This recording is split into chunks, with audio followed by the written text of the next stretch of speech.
Bonjour à tous, c'est Jean-Luc. Bienvenue à mes abonnés. Bienvenue aussi à ceux qui ne sont pas encore abonnés. J'espère que cette vidéo vous convaincra de vous abonner. On commence.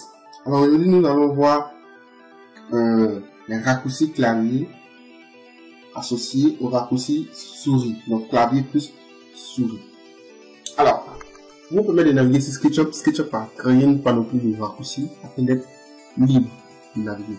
C'est lorsqu'on ne maîtrise pas ces raccourcis qu'on a l'impression que SketchUp est difficile qu'un autre logiciel. Lorsque vous maîtrisez tous les raccourcis, c'est un peu plus facile. Donc je voudrais que ce tutoriel, vous puissiez le regarder autant de fois qu'il faut à votre cerveau pour mémoriser l'entièreté du contenu. On commence. Alors, je vais mettre l'outil sélection. Là, je vous avais dit que rouler en avant, c'est dézoomer, et puis en arrière, c'est de dézoomer. Maintenir la roulette enfoncée, c'est de faire une rotation dans le modèle. Voilà ce qu'on va apprendre aujourd'hui. Maintenir la roulette à l'intérieur, plus le bouton Shift. Voici. Le bouton Shift, c'est ça, majuscule. Mais juste au-dessus du contrôle pour la plupart des claviers. Donc là, vous faites Shift, plus roulette. Tac, les deux. Et là, vous avez votre outil panoramique. Donc, Shift plus roulette remplace P. Tac. Vous vous déplacez.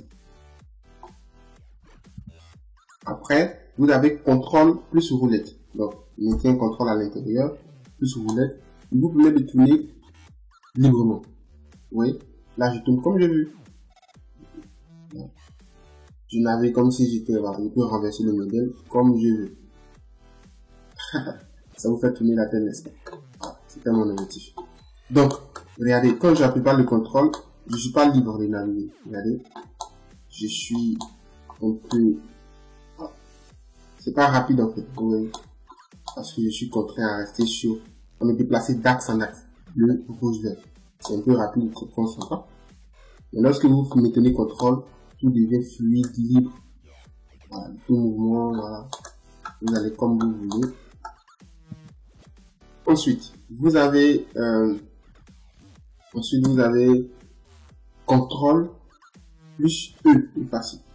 Donc, disons contrôle plus clic gauche lorsque vous êtes sur l'outil effacer. Donc, j'appuie E par exemple. Et là, je maintiens contrôle et je supprime. Bon, on va faire sans maintenir contrôle avant. On va supprimer ça. Vous voyez que notre cube a perdu une arête. Ok? Contrôle Z pour revenir. Là, cette fois-ci, je maintiens contrôle avant de supprimer. Vous voyez qu'il ne perd pas l'arête, mais plutôt, il ne perd pas, disons, les deux faces, il perd que l'arête. Tac. Vous pouvez de lisser votre cube. Vous avez un cube lissé. Ensuite, vous avez l'outil ligne. Lorsque vous êtes sur l'outil ligne et que vous faites un clic, et vous allez au départ sur l'axe rouge, vous avez la possibilité de maintenir Shift. Vous mettez Shift pour que, quoi qu'il arrive, votre ligne ne se dévie pas. Par exemple, je vais tracer une ligne commençant ici et qui s'arrête à la fin de ce set là. Et si je laisse, vous allez voir que ça sera compliqué. Tracer et de m'arrêter complètement en face. Donc, si je maintiens Shift, je peux être libre d'aller chercher mon point que je veux. Je vais m'arrêter ici. Tac. Vous allez comprendre que ma ligne s'est arrêtée complètement en face. Donc là, pareil pour l'axe vert. Je me tiens et je m'arrête ici. Tac. Je me tiens. Shift et je m'arrête ici. Tac. Donc, vous pouvez voir Shift en bas ici, n'est-ce pas? Et là, tac. Voilà. Donc c'est ça, Shift, lorsque vous tracez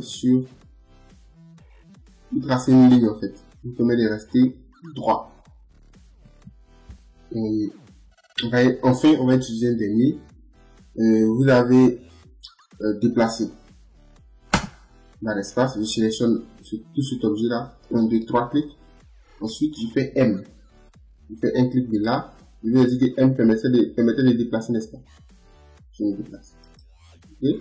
Sauf que ici, je peux faire M, me déplacer, mais appuyer CTRL afin de copier mon objet que je déplace. Donc, copie jusqu'ici par exemple. Et c'est tout. Donc, il permet aussi de copier. C'était Jean-Luc. À bientôt. Bonsoir.